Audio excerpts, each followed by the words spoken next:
Evolutionary.org podcast coming your way. Episode 503. Steve and Da Mobster. How's it going, man? Good fella. I love these. Let's hit it, man. Today we're doing our peptide series is gonna continue. IGF-1 is one that we're doing today. Insulin-like growth factor, and it's an endocrine hormone produced in the liver. The production of IGF-1 is increasing the presence of growth hormone. There are many different types of cells in the body that are equipped with a receptor to accept IGF-1. So IGF-1 is a great protagonist at targeting tissues to spur cell-to-cell communication and growth, or in a more autocrine cell signaling process that facilitates cell division. So that's the official description of IGF-1. So why in the world would anyone ever take IGF-1? That's the question that a lot of people want to know. So it is a great peptide. And those of you out there who've been lucky enough to find legitimate IGF-1 know it's a great peptide, and you're willing to spend the money for it and go through the headache of mixing it, storing it properly, and taking it just to see those results. So number one, it helps regulate fat for use as energy. So you're going to lose fat on it. A lot of guys out there on social media, a lot of pros, they use IGF-1 for this reason. It's like a cheat code in a video game. Same thing. It's going to help you lose fat. It's going to help with anti-aging. As we get older, obviously our growth hormone goes down. If you listen to our last episode, we explained it. Your growth hormone starts cratering. And a lot of people now, with all the crap in our food and the crap in our water and our environmental destruction that we've done, plastics in the ocean, it's killing us. It's killing us. And that's why people have low testosterone levels at such a young age. They have low growth hormone levels at such a young age. And hence, they have low IGF-1 production at a young age. In IGF-1, you get cell reduction, your good cells. Low levels of IGF-1 also have issues with lower brain cell regulation, heart failure, poor neuron function, muscle tissues breaking down. So anti-aging, you ever run into someone who's like 40 years old, but they look 60? Boom. That's a perfect example of someone who could have used IGF-1 over the past 20 years to help with anti-aging. Another thing it does really well, and this is why the big pros use it, the guys who are 250, 300 use it, helps increase nutrient shuttling. And that is going to help you use that food that you eat, Mobster, that food that those big meals, all that protein that these pros are eating. You see the videos online of Jay Cutler in the supermarket, opening up the freezer at the supermarket, pulling out like 5 bags of fish, throwing it in his cart, going and grabbing like 5 things of steak, throwing it in his cart. You can't just eat all that food if you're a normal Joe, unless you're taking something like IGF-1, because IGF-1 is going to help your body actually use what you're eating and not waste it, and not turn all that food into stored fat, or turn all that food into a major bowel problem where you're trying to shit it out the rest of the day. So it's a must. It's a must. Increases regenerative functions of nerve tissues. Another thing it helps you with. Boosts the ability to cause hyperplasia in muscle cells, so you get more fuller muscles. So this is why guys who use IGF-1, they go back over and over for it. So some of the guys we've had on the podcast, we've interviewed over the years, they've talked about IGF-1, how much they love IGF-1. So this is one of the things, if you want to turn pro, if you want to compete, and you want to go up against people on stage, you're probably going to have to consider going with growth hormone and or IGF-1. So we're going to talk about the variants of IGF-1 in a second, but I'm going to bring in Mobster with his thoughts so far. Just a quick one, Steve. And in fact, it's to reference to hyperplasia. Hyperplasia, guys, not to put too fine a point on it, in experiments, they essentially tied weights to cats, and then they made the cats run away as fast as they possibly could with these weights attached to them. And then they did muscle biopsies in the thigh muscle of the cat. And what they found was that the high intensity exercise, vis-a-vis running away with weights tied to your ass, caused muscle cell splitting, which meant you had an increase in muscle cells within the same size of muscle. So the argument is that they had this ability to run away with weights tied to them better than before. In the case of us being in the gym, guys, it's as simple as this. If we can cause, even to a low level, hyperplasia to happen with IGF-1 or indeed with growth hormone, Steve, then we change our training. So we do a high intensity type training and we force ourselves to go to crazy places with performance enhancing drugs like IGF-1. And then we change that training to perhaps an easier style of training afterwards. We're doing it with more muscle cells, more muscle fibers than we had before. And that, guys, is an increase in the ability to contract the muscle. That means lift heavy weights, do more reps, but typically with a bigger muscle, because you change the training to increase the size of the muscle fiber rather than the number of muscle fibers. It would be that perfect synchronicity, Steve, if you could do those two things together. And again, it's going to be a small amount. I would probably go for the other benefits over hyperplasia, but if you could make that happen, then you're into that crazy, freaky, oh my God, what have you been doing territory. And that's kind of like the magic that we're all looking for. Yeah, back to you.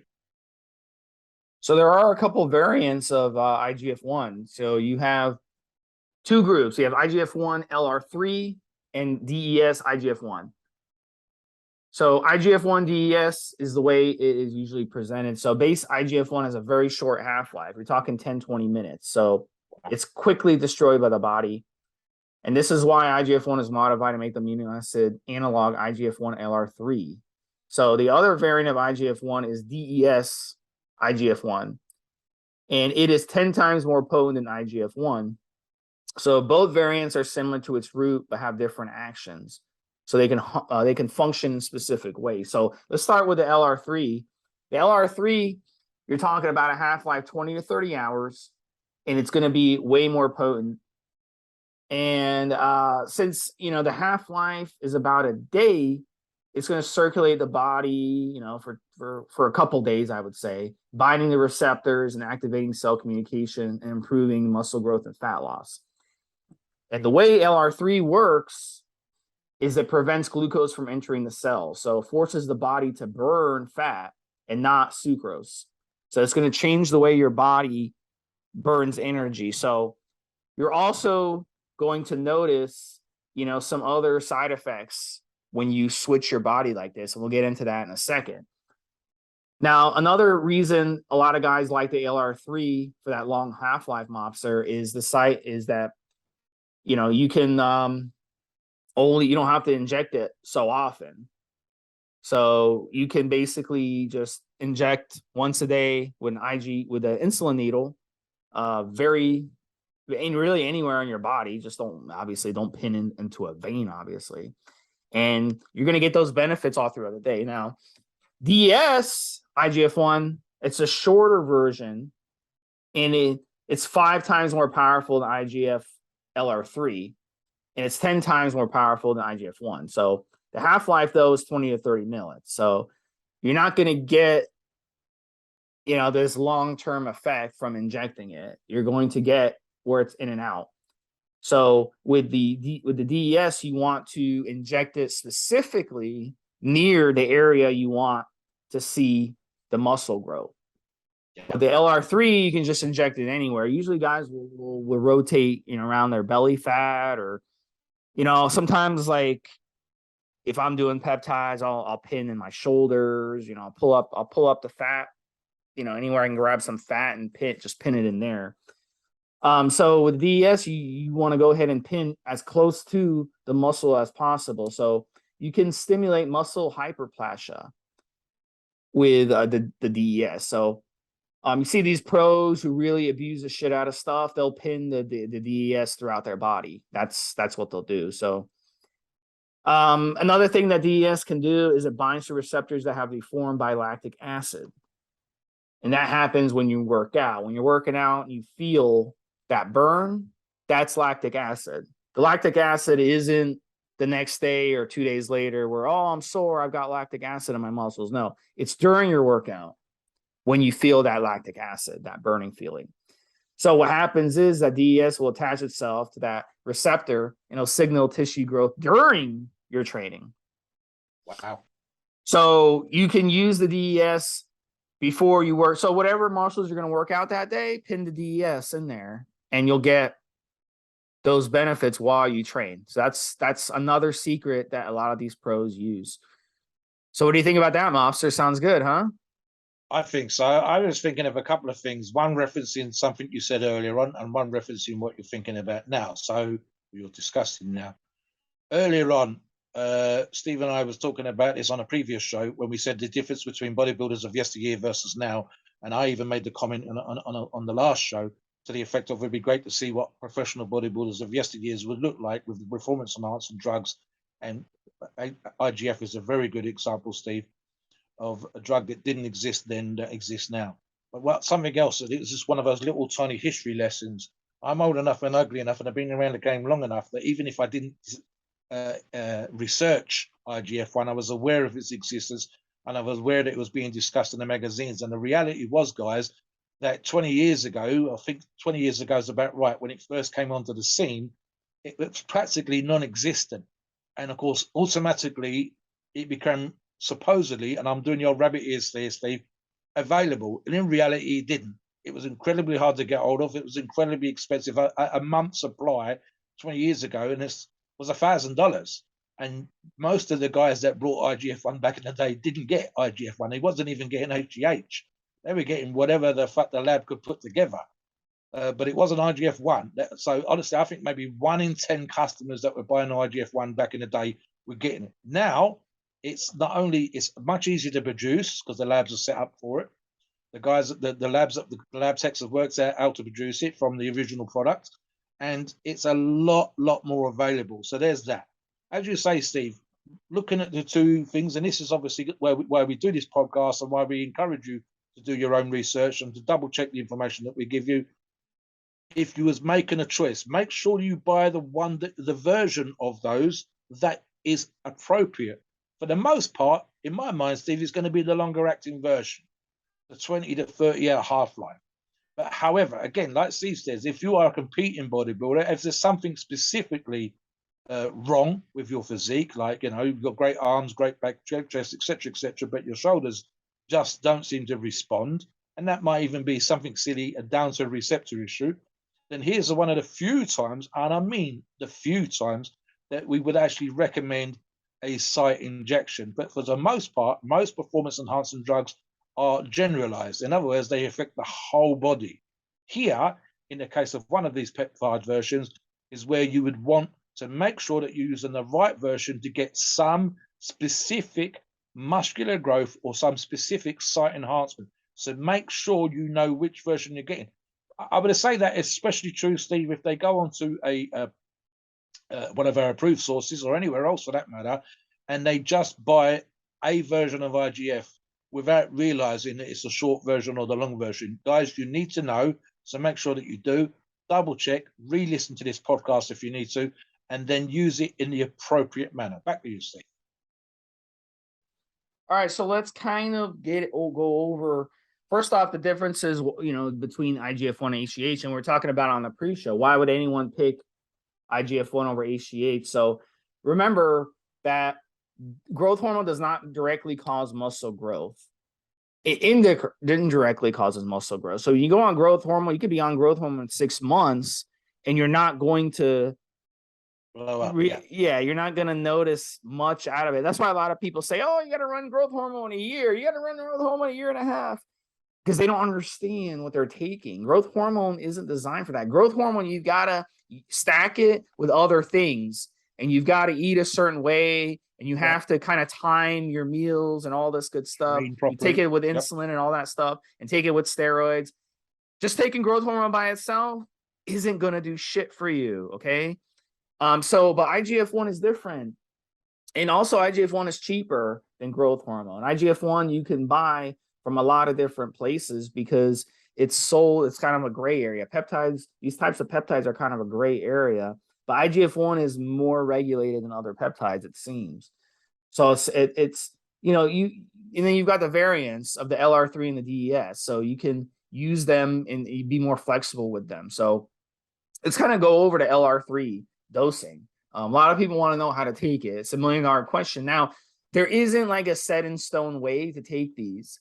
A lot of people, and you should do this, you should experiment with different ways of taking it and see which works best for you. But in one example, and this you can kind of play around with it and be flexible with it. You can take it 7 days a week, dose it 50 to 150 microgram a day, and you can kind of go from there and try to see what's going on. Now with DES, you want to do the same dosage, but you want to do it before training most optimally, and you can do it multiple times a day. But let's say hypothetically you just want to do it before training.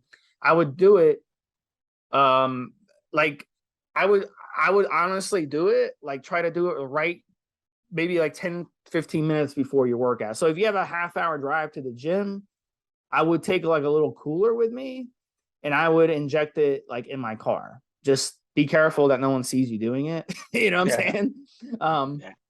So that's probably the best way to do it. And you want to inject it in the sites that you are going to be working out. And that's what you want to do. And, it's not that easy to inject your calves or your biceps or some of these muscles. So you want to definitely use a slim pin, and I would go with like a 31 gauge slim pin. Some guys are crazy and do 21 gauge, but it's not going to be a fun experience, guys. So is it worth it to do that? You have to make that decision before you go ahead and purchase it. I mean, I don't know, Mobster. I mean, I've injected some muscles before and it hasn't been fun, even with a slim pin. So I was going to jump in here on something referred to a comment I made and a comment you made. I said it was expensive, but that was very true back in the day when it first came on the scene. It's a lot cheaper now. Regarding these kind of protocols, guys, here's my thought process. I would prefer, generally speaking, Steve, and unless you win the lottery, guys, in which case there are lottery winner stacks out there for you, I would prefer to go for a weak muscle, one that isn't responding. You're training it super hard. Your quads are coming up, your back's coming up, your chest is coming up, but for some reason your delts aren't coming up. Then here's a drug that I would go for. And if there's a cheap way of using it, you're only hitting it when you're training your delts. Now, if you win the lottery, guys, if you've got that kind of disposable income, if you're out there smashing business on your Instagram profile, and you can afford to run this longer term, and you can afford to run it, then yeah, if you haven't got a problem, I certainly do, but if you haven't got a problem with frequent pinning, even with slim pins on a daily basis, then by all means fill your boots and go for every muscle group. But again, if you're thinking you were going to turn into Superman when you was Ant-Man before, that's not going to happen. And like Steve said, you still got to train, you still got to have your nutrition on point. So, if you've got an 18-inch arm and you don't go to the gym, you can inject this from now till doomsday, and you're not going to turn it into a 20-inch arm. It works with what you do. The same as we discussed it in the previous show vis-a-vis growth hormone, training and diet and rest and recovery and rehab and all that kind of stuff, and then introducing a peptide like IGF-1 is going to boost the results. It's going to boost the response. It's going to have the effects. So like Steve said, and as we mentioned earlier on, make sure you're using the right one. Generalized would be the 20 to 30 hour version, which is a whole body kind of experience, versus the version where it's a much shorter half-life, 20 to 30 minutes. That's a site injection, as Steve said. And this is the case, and I will reiterate this, Steve. I know guys that have done site injections, and unless you're one of those guys with a mental disorder and you're injecting engine oil, I'm thinking of a couple of South American guys, one who just recently passed away, when you put in motor oil or something, cooking oil or whatever the hell it is into your body and essentially ruining your muscles and causing yourself huge medical problems. Most guys dislike, most users, men and women, dislike frequent site injections. However, sometimes you're driven, and especially if you're a competing bodybuilder, make sure you do it right. But it shouldn't be, and it never will be, a pleasant experience, Steve. I know, for example, I'm thinking of the bicep. And especially if you've got a smaller arm that you want to blow up, you're using a slim insulin pin size diameter, but sometimes you want a longer pin. So the trick site injection is to get right into the middle of the muscle. Now, that is no fun whatsoever, Steve. It doesn't matter what you're injecting into it, to put the pin not just under the skin, not into the muscle, but right down into the middle of the muscle is a really, and that can be, if you screw it up, if you flex, if you have a spasm while you're doing it, if you put too much fluid in there, it's not a pleasant thing. So make sure that that's what you want to do. Make sure you get it right. There are some videos on YouTube. There's advice on our forums. Make sure you do it properly. In fact, I would argue, Steve, if you can get a trusted assistant, wife, girlfriend, boyfriend, whatever, training buddy, they know what they're doing, have them do it. And especially, for example, if we were talking about the delts again, Steve, the rear head of the delt or something like that, where you're looking to get that muscle just to fill in the gap in your physique, because that's what ultimately ends up with most guys that are looking to compete and they go and see a prep coach. What you're looking for is to fill in the gaps, and a peptide like IGF is going to help you fill in the gaps, especially the short acting version, the 20 to 30 minute version. So you want the gaps in your physique, and it's going to be stuff like rear delts, hamstrings, etc. Those are where most people have their gaps. That's where something like this would produce the most benefit, the short acting version. And those are the muscles that are really difficult, even when you know what you're doing, for you to do yourself. So again, I would get someone else to do this for me. And I think sometimes having someone else make it for you, Steve, is much quicker, much easier, and a lot less faff with you doing it. But I'm not a fan of site injecting. I've got my particular sites I like to do when I'm using steroids. The idea that I've had to pin different muscles through my body on a daily basis is not something that I'd want to do. Maybe if I was a professional strength athlete and I was using IGF-1 to boost my recovery, like growth hormone, then I'd probably want to inject it as close as I possibly could to a damaged tendon. That would be even less fun than site injecting into a muscle. So keep that in mind, guys. Needs must, and it's for you to decide if you need to, but site injecting and frequent site injecting is not as much fun as it sounds when you're saying it on a podcast. I'm laughing, but only because it's not me doing it, Steve. Back to you. So it depends on, let's discuss a little bit. It really depends on which HGH you go with. High-end HGH, is going to be, probably more expensive than the IGF, but low-end HGH, you're going to be paying more for IGF-1. So we're talking $80 to $90 per milligram is how much these cost. So you can do the math. If you're doing around 100 microgram a day, it's times 10. So 10 days worth, you're looking at about 80, 90 bucks. So are you willing to pay that, for every 10 days, 80, 90 bucks? Is it worth it to you? So is that a lot of money? I guess it's not, but for some people it's not. But for some people, hey, that's ridiculous. That's groceries, for the week. If I jump back in here, it's one of those, I would say this is like a polisher for me. So it's on top of everything else you're doing, guys. On its own, $80 to $90 every 10 days, as Steve said, that's like going to the supermarket and grabbing some shopping. But it's on top of everything else. So it's in addition. And for me, again, most of you guys listening to this podcast, 90% of you listening will be the typical Joes that want to get in shape, go to the gym, want to get their muscles bigger, etc., etc. Now, unless mummy and daddy are incredibly wealthy, and even if they are, your requirements aren't that you need to fill in tiny gaps in your physique. Your requirements aren't that you need that last bit of polish. And therefore, your requirements will not be, unless you're competing and at you're a high level and you're looking for a pro card and all those kind of things, it's going to come down to that kind of decision making. If you've got this disposable income, give it a try. If you've got an injury that needs to be repaired, give it a try. If you've got a muscle that needs that little bit more than everything else because everything else is coming along, give it a try. However, it will still come on top of everything else. So that's your gym fees, that's your other supplements, it's on your other performance enhancing drugs. This is not something you take before you do anything else. It's not something you take when you don't train. It's not something you use when your nutrition's shit, when you're up half the night playing video games till 4 o'clock in the morning, fighting with the guys, in England on the internet. It's none of those things. It's after all those other things are in place. If your sleep's crap, forget it. If your nutrition's crap, forget it. If your training's awful, forget it. Get those other things and then the rest. This would not form for most of you listeners. Well, most of you will not be having this as a normal part of a cycle. Most of you are going to be using some sort of testosterone. You might use growth hormone, which has overall benefits above and beyond. But as Steve is slightly more expensive in this example, it used to be the other way around. It's something that will come at the end. On that basis, if you're competing and it's between you and the other guy, between the difference between first and second place, and between the rear head of the deltas, I gave you an example earlier on, being popping when it didn't used to pop and catching the judge's eye, then $80 every 10 days is going to be a bargain. But for most of you, you need to have all the other things in place, and it will not be a drug you'll use before you've used a steroid, before you've used growth hormone, before you thought about insulin. It'll be drug after that, for those gaps, for that minutiae, for just that little bit of extra polish.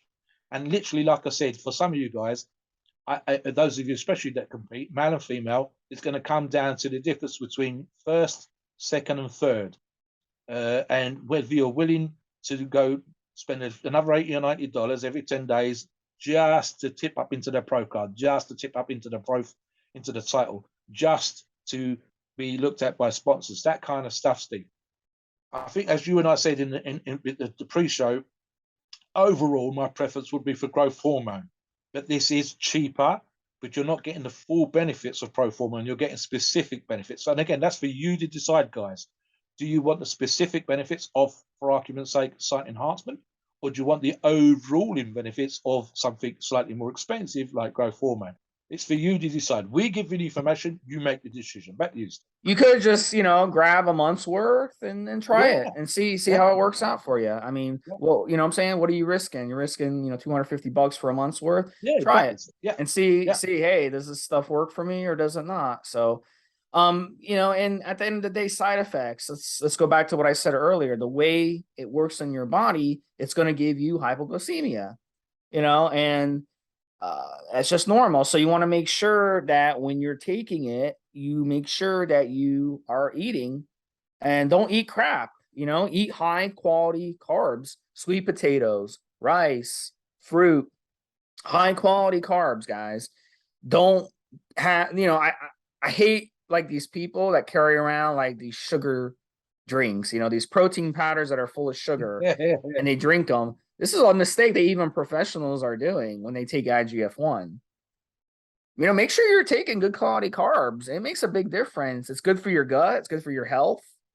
A sweet potato, how much nutrition is in a sweet potato versus how much nutrition is in dextrose or sucralose or any of these sweeteners that they add to these powders? Think about it. And then there's all these people that they'll get like juice, like the processed crap juice with like 30 grams of added sugar, and they'll drink that after taking IGF-1. Why would you do that? Look, I'm all for, being on the erring on the side of caution. Have it just in case something goes wrong. You start sweating. You're like falling. You can't even, stand upright because you're going hypoglycemic and you got the shakes really, really bad. Okay, in that situation, have it on hand just in case. But just to take it, just, for the hell of it, doesn't make any sense. So try to eat clean. Make sure you eat clean on this stuff. I would have a good meal before the gym, a good clean meal, maybe some eggs, maybe some fruit with the eggs, maybe a piece of unprocessed high quality bread, maybe a little bit of pure raw honey. Okay, something like that, a small meal like that. Then take it if you're going to take it before your training, and then go work out. And then after your workout, have a similar meal ready for you. Maybe some fruit. Keep it in your cooler in your car. Have some fruit as soon as you leave. Have maybe some brown rice before you leave. Brown rice doesn't, I know brown rice cold doesn't taste that great, but it's not that bad. That's what I would do. And that's going to keep the other side effect, Mobster, before you bring you in, is cancer. We've seen the studies that show IGF-1 given to cancer patients blows up their cancer. So if you have existing cancer in your body, or you've had a history with cancer in your family, or you've had a history of cancer, stay the hell away. Stay the hell away. It's not worth it. And we've seen bodybuilders do autopsies at a young age who have abused the shit out of IGF-1 and growth hormone. And when they did the autopsy, guess what they found? cancer. So it will blow up your cancer cells. That is the truth of it. I'm not going to sit here and try to bullshit you and tell you otherwise. So that is definitely the option. But on the flip side, low IGF-1 is also not safe either. So if you have poor IGF-1 levels and you want to take some IGF-1 and get it up, it can end up being a healthy way to do. So, Mobster, give us your final thoughts and take us to the disclaimer. Yeah, on the side effects, Steve, specifically here, guys, and I'll reiterate what Steve just said, it's not the cause of cancer, like the myostatin that we've discussed in a previous podcast, and specifically the last one when we were talking about growth hormone, when we said that myostatin is non-generalized right now, and so therefore it would affect all cells in the body, and that might include cancer cells. Well, IGF-1 works like that. It will enhance the way that your cells work, and specifically if you've already got cancer, there's a potential for it to increase tumor size. Equally, it won't in and of itself cause cancer, and arguably IGF-1 is actually required by the body. And I'll read from the article that we will stick to this podcast. It regulates heart function, works with the nervous system, and helps regulate brain cell stimulation. So it's something that's pre-exists in your body. Like I said earlier on, I'll reiterate it out again as a positive. Right, guys, make sure, as always, that everything else is in place. Your nutrition needs to be on point. Your rest of recovery needs to be on point. Your training needs to be on point. Again, this is not a magic drug that works and you can just sit there and you'll get lean and muscles start popping out and your 18-inch up plus becomes 20-inch. You need to put in the work. However, it will enhance the work. It is, Steve and I discussed this in the pre-show, it is kind of like a cheap growth hormone. However, it's kind of more specific enhancement rather than more generalized enhancement. And if I had the choice, I'll say again, it would be growth hormone over IGF-1. If for no other reason that I don't have to do multiple pinning or as much and so on and so forth. However, you would be saving the money. But again, this is why we do this podcast. We want you to be informed. You get to make the choices. As always, please note, we are not doctors, and the opinions on this shows are ours and ours alone. It's our view, and it is based on our experience and views on the topic. Our podcast is for informational purposes and entertainment only. The freedom of speech and the First Amendment applies.